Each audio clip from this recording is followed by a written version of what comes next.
Greetings. This is our 3 tips to sustaining and creative practice. My name is Lauren Mantecon from Manteconstudio. I specialize in painting, teaching painting, mentoring, and creative entrepreneurship.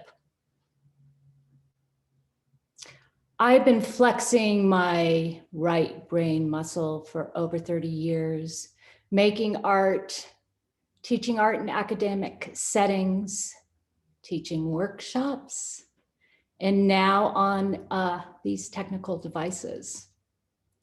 My offerings are not formulaic. They're more of a subtle perception, shift of perception, assisting you with tools and techniques to bring out into the outer world. So there are 2 questions that I often get from workshop participants on a consistent level. And that is 1, how do I find my individual voice? How do I have that voice be distinguished in the creative fields that you're in? And the second one is, how do I sustain a creative practice?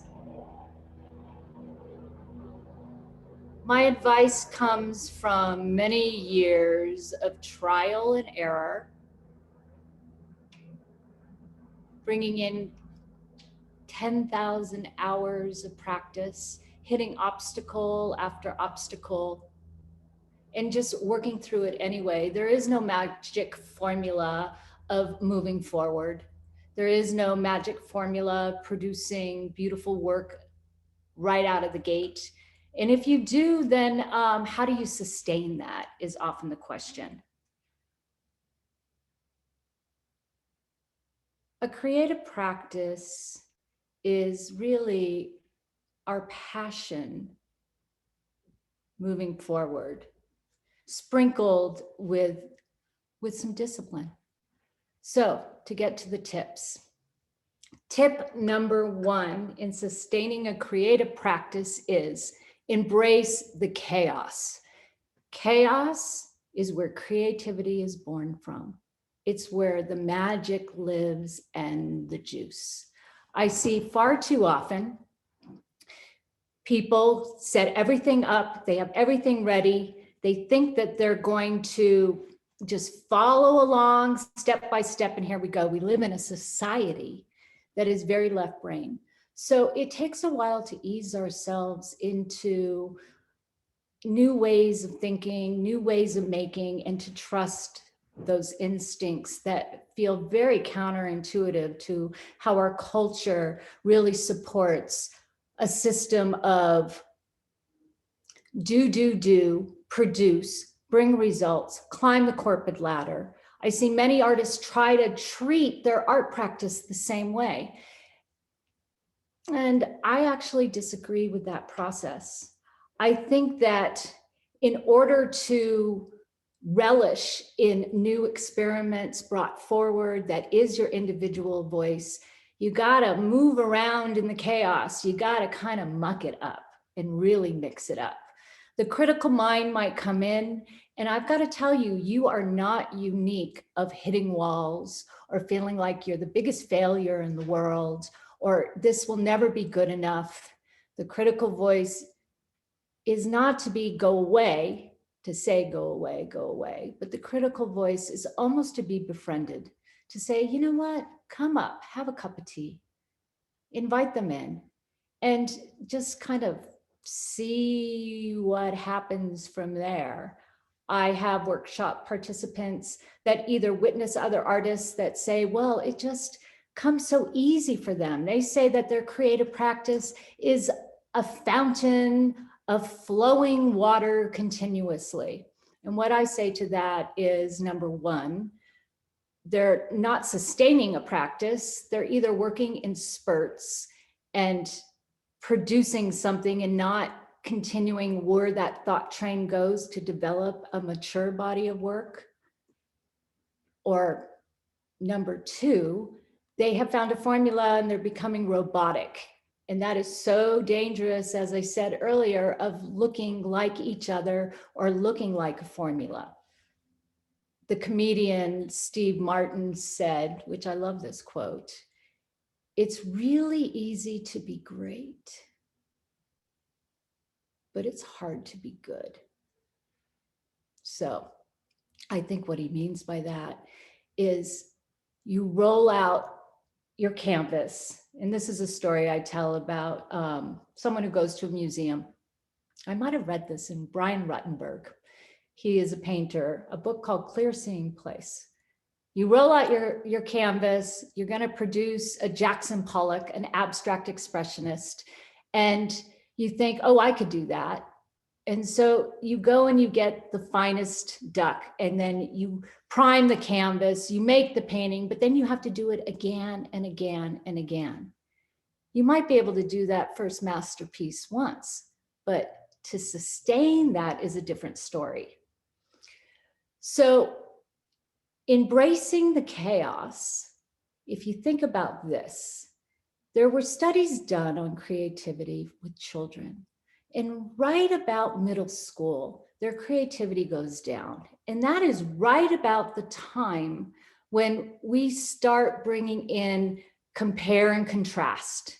So if Joe over here is drawing a pair of shoes and he happens to have eye-hand coordination, a drawing technique, which does not a great artist always make, and you don't have those same skills, all of a sudden shutdown can occur. I'm sure there's many of you out there that might have stopped making art because you didn't get the praise from your art teacher or you weren't drawing as good as Joe.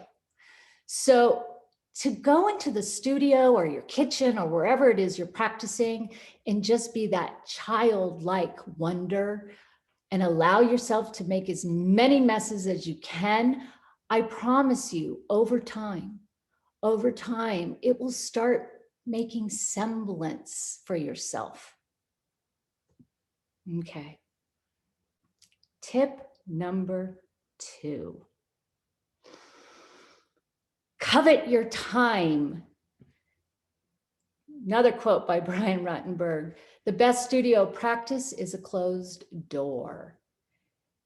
If that means in your kitchen table, in your closet, if you can carve out a place to be able to work, and it doesn't mean, this is a setup, by the way, it doesn't mean 45 minutes a day, an hour a day, I am going to be making art. That's a setup. It could just be 5 minutes a day. It could be coveting your time so you can hear the magical muse sitting on your shoulder, whispering in your ear. And the only way to do that is to covet your personal time and not take in the voices of others, that being our partners, our best friends. When we start listening, it can stop us in our tracks. Not that they might not have support, they might love us tremendously, but what if they don't understand what it is we're trying to make? Yet we want the praise, we love the praise, we eat up the praise, but for a while, it's often best if you can find some personal time, even if it means that you spent 5 minutes on a drawing a month ago, and this month, you're going to find that personal space to just write about it or just sit with it. To develop a relationship with your work only happens by that coveted time. After a while, you start getting into the practice of listening to what the painting is saying and having it talk back at you and being there together with the painting. So the more you can do that, the more you can tell your loved ones, you know, this time is just for me. So I'm going to take it. And that is how a creative practice grows. So we get to number 3, support. How do you get the support that you need? I grew up with an art practice in an old school of academia. So I was able to have my colleagues around me to make this mucky mess, and kind of I was raised that way. But what if you don't have that? So I get back to the idea within finding support with what I said with number 2. It might not be your husband or your wife, but to find somebody in your creative practice that shares your passion, to find support perhaps online or taking an art class. This is my personal subjective opinion, but I steer clear of too many, I'm going to teach you how to paint in 4 easy steps. You want to be able to have the support with the messes that you make as well. You want to be able to bounce it off somebody. You might join a group on Facebook, or you might join any support group that you can find of creative artists, for instance. We just have one which is on my personal website, or manteconstudio.com, a 30-day art challenge that we just did. That's going to roll over into a membership program. That's a form of support. That support would come in with $20 a month. You get a monthly art prompt.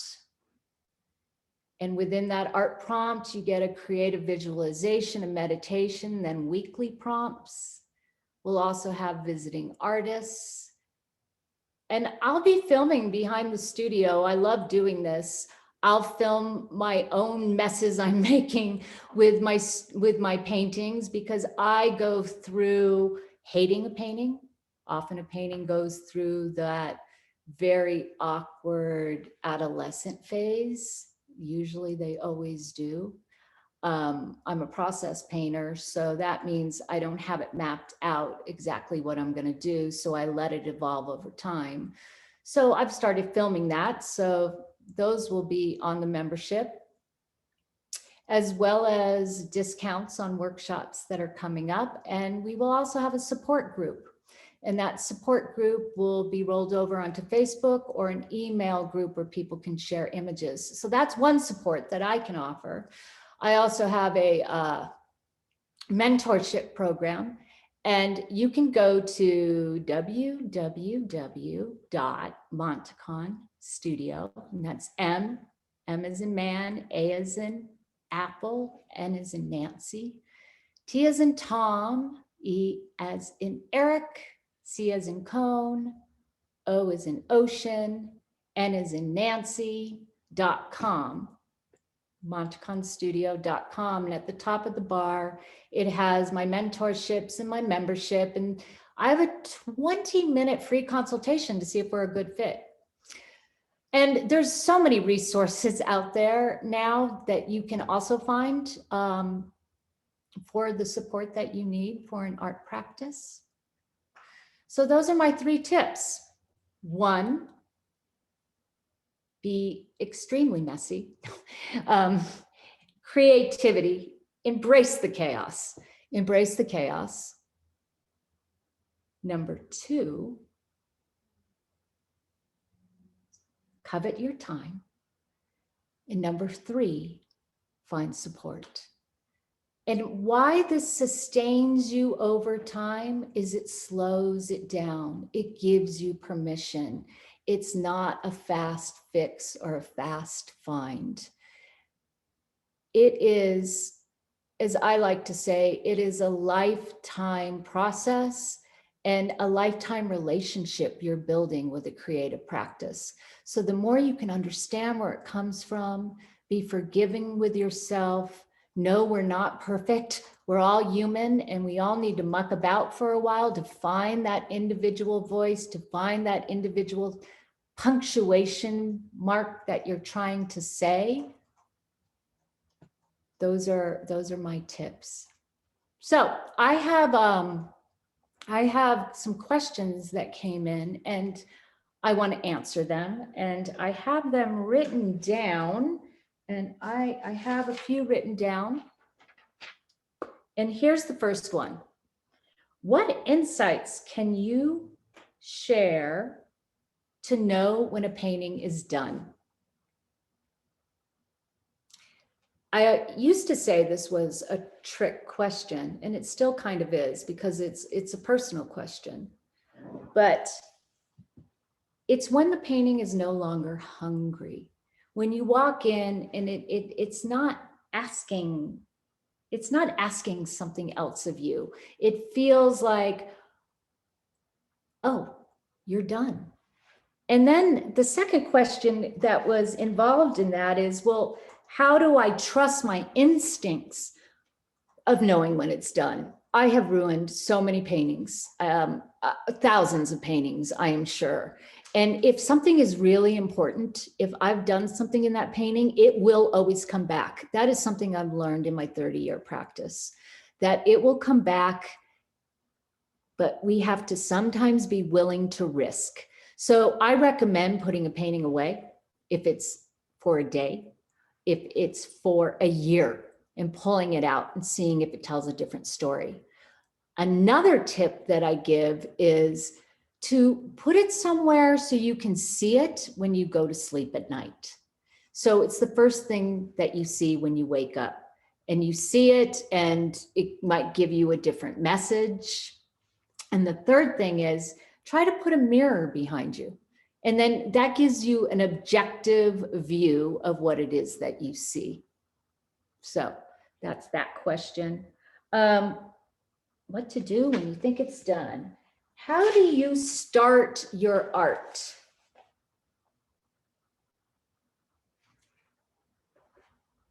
Well, there's a couple of ways. Sometimes if I'm away from my practice for a little while, what seems to happen is it takes a while to get back in. If it's like a dog. When you see a dog kind of go in circle and circle and circle before it settles down, I have to do the same thing. I usually start my art by not just one piece. I'll have 3 or 4 or 5 around me. And that way I can move around and start a rhythm and start a dance and keep it going. And that way is a way to enter. It's like, how do you enter into the process?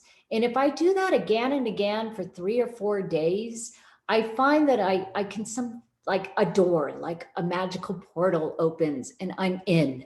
And I can feel it like, oh my God, I'm in. But how long that will take, that goes back to that idea of time. I don't know. It could be an afternoon, it could be 2 weeks. So I think we need to just kind of pay attention to what our process is, because everything is different within that. So that's my answer for that one. Okay, another question. What is a piece of advice you would give your younger artist self? That's a good one. Piece of advice that I'd give my younger artist self. I think it goes back to tip number 1, embrace the chaos. I think when I was young, I had so many ideas, I couldn't get them out fast enough. And then when I started to get them out, they weren't how I saw it in my head. And that is something else that really trips us up. When what we see in our head isn't coming out on paper, A, we might be missing the technique, and we need to just give ourselves patience. And B, we need to give ourselves patience. So patience, that would be the biggest one. What is the hardest part to making art? Oh, you know, I'm a painter, and painting is a dialogue. It becomes a language that I am able to master with practice. And you start getting it when you start, if you're a representational painter, for instance, and I'm talking with this talk about any creative practice, but being a painter, I'm utilizing this as our metaphor of the topic. If you're a representational painter, I always say it's still abstract. Any way you turn it, there's still shapes and color and value and how you place it next to each other. So turning it upside down, looking at it from many angles, what is going on above, below, how do I bring my emotions and feeling into it? It's a visual poetry as an abstract painter for me. So that's my favorite part. My favorite part is reading a painting as a quantum whole. It all comes at once, and I just get tremendous gratification and passion out of that. Let's see, another question. I have Caroline over there, and she's gonna hand me some questions, or I can look and see here if I have something here in my Q&A. How has your eye changed over the years looking and seeing your and others' art? I think what I just asked kind of goes along with that. You start developing like you would, let's say you were going to go learn Spanish. You kind of get the rudimentary, you're kind of getting it, you learn some sentences, you learn some phrases, and then you go and you spend a month in a Latin American country. And all of a sudden you're invited to a party, you've been there all month, you've been hearing the Spanish, it's coming to you. And somebody asks you a question and you've had a glass of wine, so you're feeling a little looser. And all of a sudden these phrases are coming out of you and you realize you're kind of speaking the language. The same happens with art. The same thing goes on while you're flexing that muscle over time. Yeah. Let's see, another question. So how do I find support? So my support mostly comes from colleagues, nature. So then a whole other arena within that circle opens up and expands. So I find my support being in nature, letting it speak to me. My work isn't about nature, it's about the spaces in between, something invisible or sensed, but that nature component is really important. Yeah, another question. So how do you come up with your titles? Yeah, sometimes they just come to me. Some people are very utilitarian, painting number one, painting number two. I just find the joy. I love words. I love the play on words. And I'll often sit with a cup of tea. And this is going back to number two, coveting your time. When you covet your time and you are in relationship with the work you make, you pull up that cup of tea or glass of wine and you listen. And sometimes the title will come. And I often find that to be the case.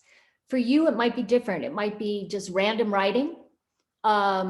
One tip I give is sit down and how to get in, to enter into what the painting might be saying or where it wants to go next, is to do automatic writing and then underline the 10 things that come out to you the most. And within those 10 things, go down to 5, go down to 3. And titles can come that way as well. Who were your mentors?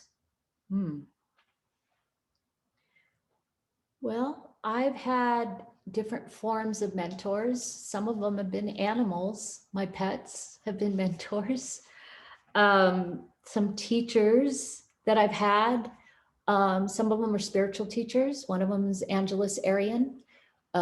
She taught shamanic studies and was a cultural anthropologist out of the Bay Area. She's a big one. I can still hear her voice coming in. And off the top of my head, mentors that aren't alive that are painters. Right now, Agnes Pelton, P-E-L-T-O-N is a big one. Hilma af Klint, who was a spiritualist, who was a symbolist painter. What symbols show up in your work? Right now, there are vessels. The vessel just showed up one day about 5 years ago. And I believe it's a symbol of moving from one dimension to another. And I paint the afterworld, or what I think the afterworld might look like from my imagination, or what that space is between living and dying. I think there's a whole mysterious realm. We have no idea. We don't have the answers. And I investigate that through painting. Another question is, do you document your process? If so, how? Absolutely, always. One of my mentors, Rourke Gorley, a painter, yes, he is a painter from Laguna Beach, California, where I lived for many years. He taught me back in the day. I have a degree in conceptual photography as my first art degree. And he taught me never throw away a slide. So I've got boxes and boxes of slides that I have slowly been making into digital work. And my process, how do you document your process? I'm always constantly photographing my work. In process, I've gone back to paintings that were in process that I actually kept painting on, that I realized, oh, I've actually had clients come to me and go, I want that painting. Whoops. But that's okay. I had to follow my bliss. I had to follow my passion. And that's what I meant by, is if it's important, it will come back. It's good to have it in documentation form. It's so you can learn about your process as you're going. So that's how I document my process. Yes. So once again, if you're interested in our membership program, which I'm really excited, we're just launching it. It is a great way at $20 a month. I mean, what you get for $20 a month is the support system of a meditation, a prompt, a weekly support meditation to give you that you can utilize with that whole theme for the whole month. Behind the scenes of me documenting my work in little video formats of pieces coming along, plus videos that we're constantly producing now and streaming that are going to be for sale, online classes, and discounts on workshops, and a support group in Facebook. And if you're not on Facebook, we'll have it in email format and feedback from me. And that is manteconstudio.com. And at the bar, the top of the bar, you'll be able to see the membership, and you can also do private mentorship with me. And to see if we're a good fit, schedule a 20-minute consultation with me. I am happy to chat you up. And so let's see. Karen says, did you say you interview people for the membership program? I'm not interviewing people for the membership. Sorry, Karen. I will be having guest artists. We haven't developed that completely yet. I will be having guest artists come on and do small classes for you. So that's in the works.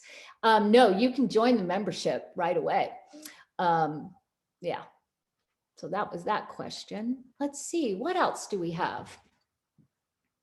Okay, what mediums do you work in? How do different mediums change your practice? That's an excellent, excellent question. Okay, mediums. I'm primarily an oil painter. I'm a mixed media artist. And how that came about is I have a short attention span. So I have found a way to make who I am as a personal process person work for me. So that means if I'm just painting oil, I tend to overwork it. I work too quickly. So I will often start with handmade gessos, calcium carbonate, rabbit skin glue, use collage, use acrylic mediums, because I can work that way for a while, getting out my idea. And then I start with the oil paints, which is linseed oil, galcide, and mineral spirits. I love oil painting. I love the luminosity that it gets. I love the quality of the paint. But acrylic paints have a lot out there these days. Golden Acrylics, for instance, a company that started quite a while ago, they are always inventing these new fab things that you can use. So I think that answered the question. those are the mediums that I use primarily. But I'm also always thinking about how can I work on paper? And if I'm working on heavy paper and I tear the paper, I don't just say, oh, I ruined it. I will get innovative about it and get out my needle and thread and sew into it, incorporate things into the work. Not so much sometimes for the work's sake, like if it calls for it. And here's a perfect example. I lived in Portland, Oregon for 20 years. And in Portland, it's misty, it's atmospheric, it's cloudy. There's a mountain, it's called Mount Hood. One day you see it, the next day you don't. And I started working with encaustics. Encaustic medium gives a cloudy effect. So when I want that cloudy effect, all of a sudden that I feel needs to come into a painting, I pull out the wax. And now I use more cold wax for that. What was the third ingredient she uses in oil painting? Linseed oil, mineral spirits, and so in my oil painting, I use 3-part system. 1 part mineral spirits, 1 part linseed oil, 1 part Galkyd light. I find regular Galkyd, Galkyd. Yeah, Galkyd. If I use the heavy Galkyd, it just becomes too really thick and sappy, and it dries quicker if I use the Galkyd light. It just gives that another sense of luminosity to it as well. And lately I've been introducing cold wax as a finish, but that's a whole mixed media class that you can also take. You can get, I have video tutorials on manteconstudio.com, and one of them is called the Alchemy of Mixed Media. And that's always a good one for reference. Anybody else have a burning question out there? Yep. Okay. So I like this system. Sometimes it's hard to navigate the whole thing. What inspired you to first make art? Okay. All right. I had an eating disorder when I was young, a young girl. And I came from Southern California. I blame it on my culture. And I started photographing my body in broken mirrors. And it was a way of objectifying and standing back, and a way of healing. So it became a healing journey for me. The practice of art is always personal, and it's always narrative and telling a story of what is going on in my life, even though I might not know what that means till sometimes a year or a few years later. I was making art when I was very young, and I was one of those nerdy kind of people that I always knew what I wanted to do. I just always knew right out of school that I wanted to go to art school. How I got to conceptual photography, that was the backstory. That was a little different. And then the photography just started evolving by me ripping and tearing the photographs and making collage. That evolved into making mixed media art, that then evolved to painting. And then I got my master's in painting. You do not need to do the academic route anymore. I think the world is changing. I just say you keep making art till it opens up and you start listening to what it's telling you. What do you want to do? Does it want to be acrylic? Are you happy with the acrylic? If you try the oil, is it too messy? It doesn't mean you're not, that you failed in the art. It just sometimes means finding what you're really good at, because we all have a personal genius. We all have something we're really good at. And in art, sometimes there's one technique that we're better at than another. And the only way to really get to what that is to muck about. Yeah. Is Gamsol oil a good substitute for mineral spirits? Gamsol is, yeah. Turpentine, odorless mineral spirits, Gamsol, they're all the same. I think the odorless mineral spirits, I tend to use that quite a bit. Okay, let's see. Another question.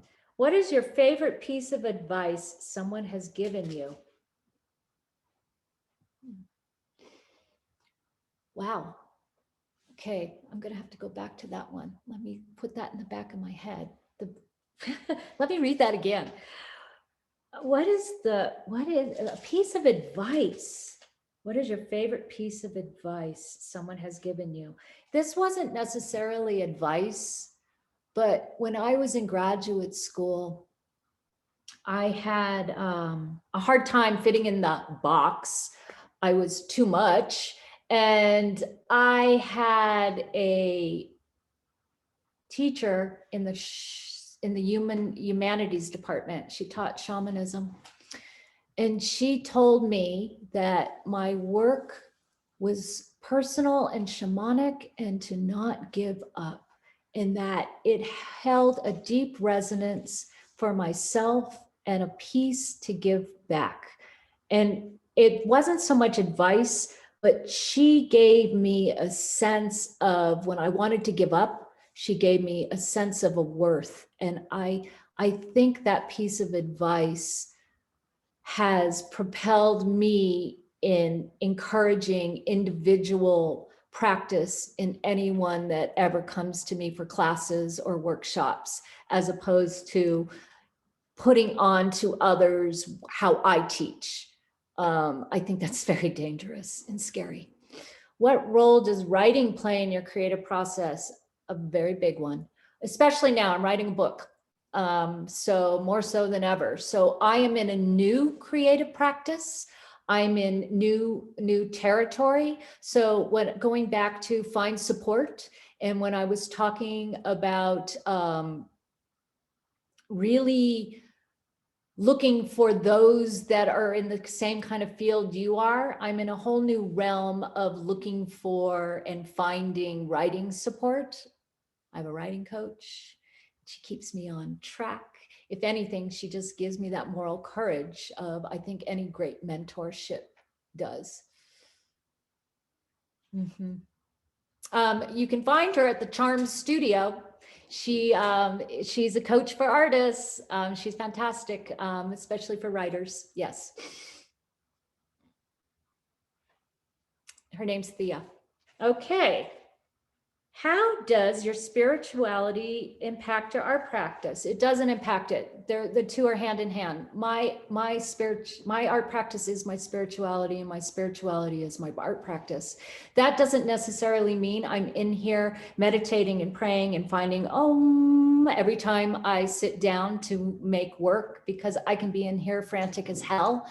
But what I'm conveying and those places that I'm looking for of trusting that internal voice is coming from somewhere else. And that is my guiding force. So spirituality, and I think the themes that I am working with have evolved from a youngster anger, making art out of anger, to developing into a maturity of a spiritual practice of looking for the grace in myself through the paintings that I make.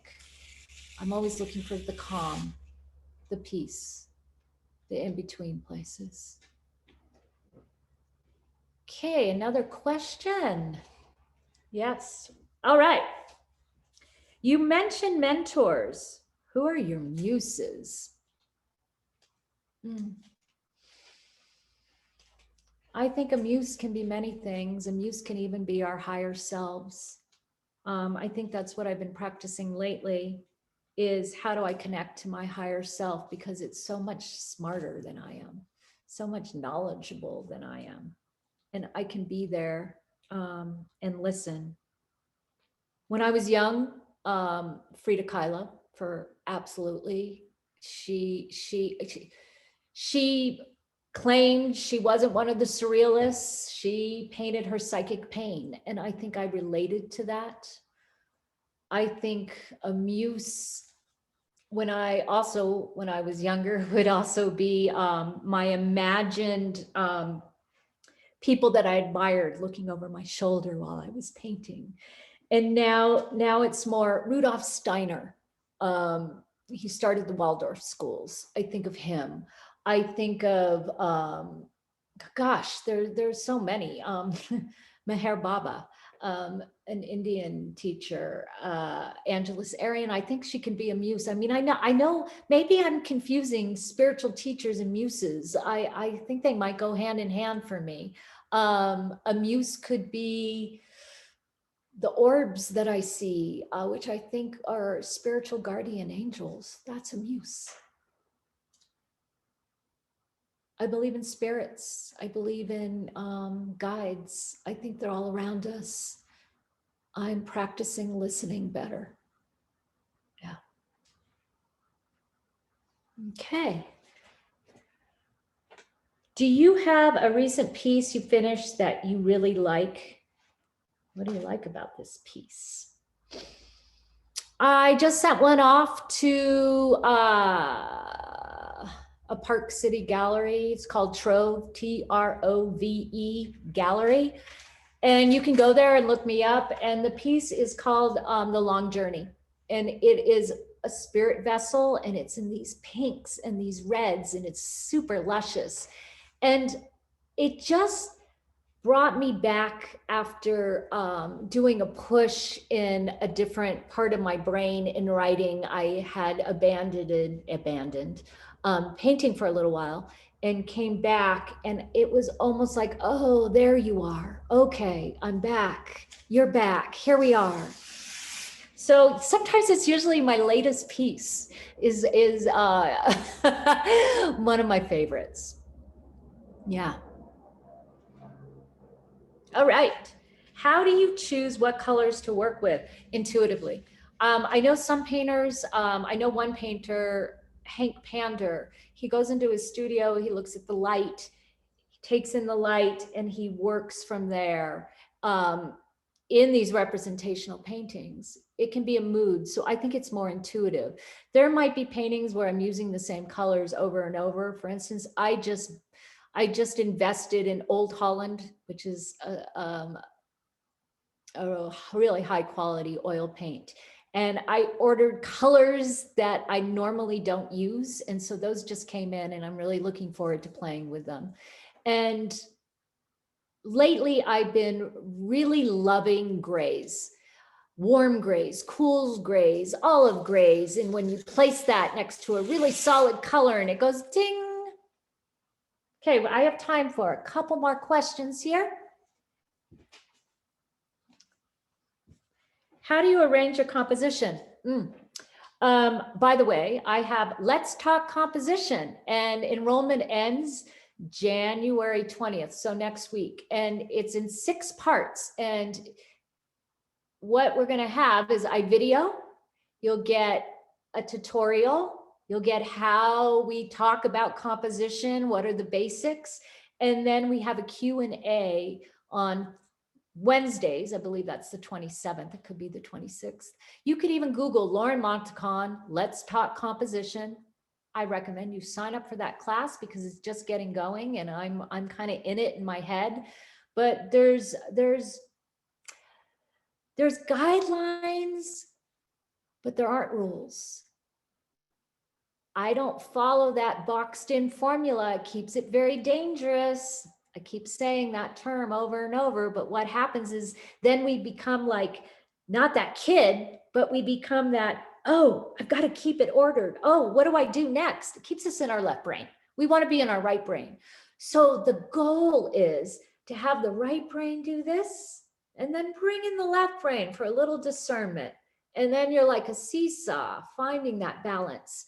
And that's how I enter composition. And so this class in particular is going over some basics, but how to really keep your individual voice within it. Okay. I want to thank you all. This has been a joy. I'm Lauren Mantecon, Manteconstudio, www.manteconstudio.com, MANTECON. Okay, signing off till next time. This has been such a joy. Thank you all very much.